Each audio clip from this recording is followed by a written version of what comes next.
آپ امام احمد بن حنبل سے پوچھا گیا کہ وہ طائفہ منصورہ حق پر قائم رہنے والا گروہ کون ہے، تو امام احمد بن حنبل رحمہ اللہ نے جواب دیا کہ اگر وہ اہل الحدیث نہیں ہے تو میں نہیں جانتا کہ وہ کون ہے۔ ہاں، ابن مدینی رحمہ اللہ امام بخاری کے استاذ ہیں،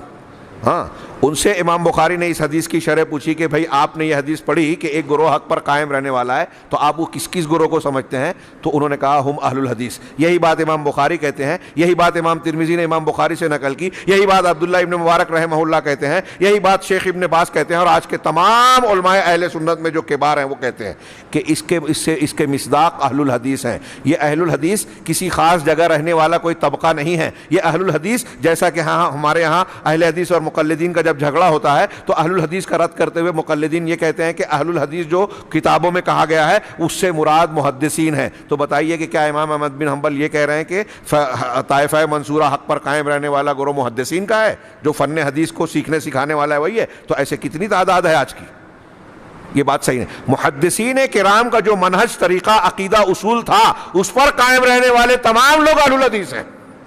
اس لیے کہ وہ ہر اعتبار سے زندگی کے تمام شعبوں میں حدیث پر عمل کرتے ہیں۔ یہاں شیخ نے ایک بات کہی کہ کچھ لوگ کہہ سکتے ہیں کہ ہم جن کو مسلمانوں میں دیکھتے ہیں کسی بھی فرقے سے تعلق رکھنے والے، وہ بھی کہیں کہ ہم بھی تو حدیث پڑھتے ہیں، ہم بھی تو اللہ کے رسول کی حدیثوں کو جو ہے بیان کرتے ہیں۔ تو کہا کہ حدیث پڑھنے پڑھانے کا کام بظاہر سارے مسلمان ہر فرقے کے لوگ کرتے ہیں، لیکن اہل الحدیث جن کو اہل السنہ والجماعہ بھی کہا جاتا ہے، ما انا علیہ و اصحابی کے تحت، کہ جس پر میں ہوں اور میرے صحابہ، تو جس پر میں ہوں یعنی اللہ کے رسول وہ سنت ہے تو اس کو ماننے والے اہل سنت اہل الحدیث، اور جس پر صحابہ ہیں اس طریقے کو ماننے والے والجماعہ جماعت والے۔ تو اللہ کے نبی صلی اللہ علیہ وسلم کے ان الفاظ کی روشنی میں یہ اہل حق کا لقب، پہچان، شناخت ہوئی کہ وہ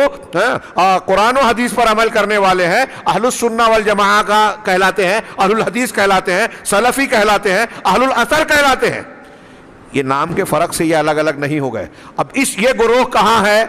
تو شیخ الاسلام علامہ ابن تیمیہ اور دوسرے لوگوں نے کہا کہ اس طائفہ منصورہ کا آغاز امت میں، دنیا میں جناب محمد رسول اللہ صلی اللہ علیہ وسلم سے ہوا، آپ کے بعد آپ کے صحابہ کرام کے بعد تابعین، جس میں اب نمایاں نام لینے کی ضرورت نہیں، یہاں انہوں نے کچھ نام لے کر بیان کیے، تابعین کے بعد طبع تابعین میں امام مالک، زید بن سعد اور ایسے ان کے ہم پلہ بہت سارے جو ہے محدثین شامل ہیں، پھر امام مالک کے شاگرد امام شافعی، تابعین کے طبع تابعین کے شاگرد، اور پھر ان کے ہم پلہ اور ہم دور کے لوگ، پھر ان کے امام شافعی کے بعد امام احمد بن حنبل، علی ابن مدینی، یحییٰ ابن معین، ان کے رفقا، یہ ائمہ کرام، یہ جو ہے اہل حق ہیں، طائفہ منصورہ کے لوگ ہیں۔ ان میں آپ دیکھیے کہ کتاب و سنت کا کیسا طریقہ تھا۔ اللہ کے نبی صلی اللہ علیہ وسلم نے خود یہ ارشاد فرمایا کہ سب سے بہترین زمانہ میرا زمانہ، پھر میرے بعد کا، پھر اس کے بعد کا، پھر اس کے بعد جھوٹ ہوگا، اور ایسی صورتحال ہوگی کہ لوگ شہادت اور گواہی طلب نہیں کی جائے گی اور شہادت اور گواہی دیں گے، بڑھ بڑھ کر جھوٹ بولیں گے، امانتوں میں خیانت کریں گے۔ نبی صلی اللہ علیہ وسلم نے خود ہی کہا کہ یہ جو ابتدائی زمانے ہیں یہ خیر کے ہیں، لہٰذا اس سے بھی یہ ثابت ہوا کہ ما انا علیہ و اصحابی کے تحت اس خیر کے زمانے میں جو دین تھا، جو عقیدہ تھا، جو اصول تھا، وہی حق ہے۔ اور اس خیر کے زمانے کو لے کر چلنے اور آگے بڑھنے والے یہ جو میں نام لے رہا ہوں، جو شیخ نے یہاں بیان کیا،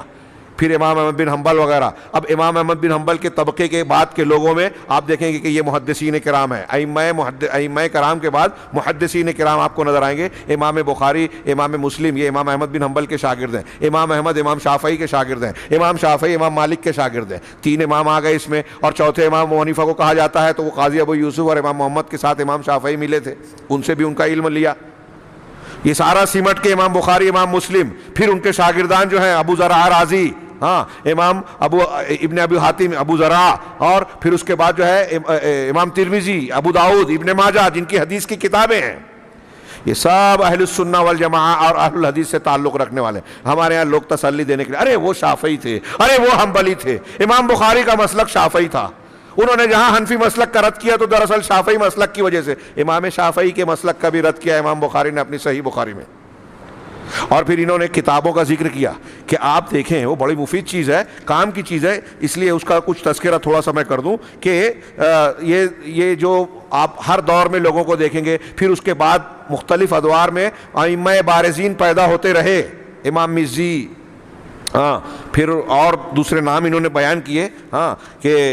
دار کیا ہے، پھر اس کے بعد جو ہے سعید ابن خزیمہ، سعید ابن دارمی اور بڑے بڑے محدثین جو ائمہ محدثین میں امام مسلم وغیرہ کے طبقات کے بعد پیدا ہوئے. پھر ان کے بعد یہ سلسلہ جاری رہا، امام دارقطنی آئے، خطیب بغدادی آئے، علامہ ابن عبد الغنی، ابن قدامہ، ضیاء مقدسی، اور پھر اس کے بعد ابن تیمیہ، علامہ ابن تیمیہ، علامہ ابن قیم، ان کے شاگردان، علامہ ابن کثیر، تفسیر ابن کثیر والے جو ان کے شاگرد ہیں، امام ذہبی، اور ایسے اور بھی طبقات آئے. یہ سلسلہ جاری رہا. اور پھر انہوں نے بیان کیا کہ سعودی عرب میں شیخ محمد بن عبد الوہاب رحمہ اللہ نے آ کر تجدید دین کا کام کیا، اور پھر سعودی حکومت کے ذریعے سے مل کر جو ان کے جد امجد ہے، یہ کتاب و سنت کی تبلیغ کو، قرآن و حدیث کے خالص دین کو عام کیا، اور بدعات کو، شرکیات کو، خرافات کو وہ جڑ سے اکھاڑ کر وہاں سے پھینکا. اور پھر ان لوگوں نے، سعودی حکومت نے آج تک یہ سلسلہ جاری رکھا ہے کہ کتاب و سنت کی خالص تعلیم کو پوری دنیا میں پھیلانے کا انتہائی زبردست انتظام کیا. آج ہم اور آپ جانتے ہیں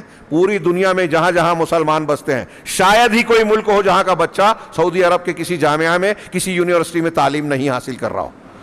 یہ محمد بن عبد الوہاب رحمہ اللہ وغیرہ نے جو صحیح عقیدہ، صحیح منہج کو پیش کر کے نصاب تعلیم اور منہج مقرر کیا تھا، جامعہ اسلامیہ مدینہ منورہ، جامعہ ام القریٰ مکہ المکرمہ، اس کے علاوہ اور بھی جامعات، جامعۃ الامام ملک، اور اب تو اور زیادہ اس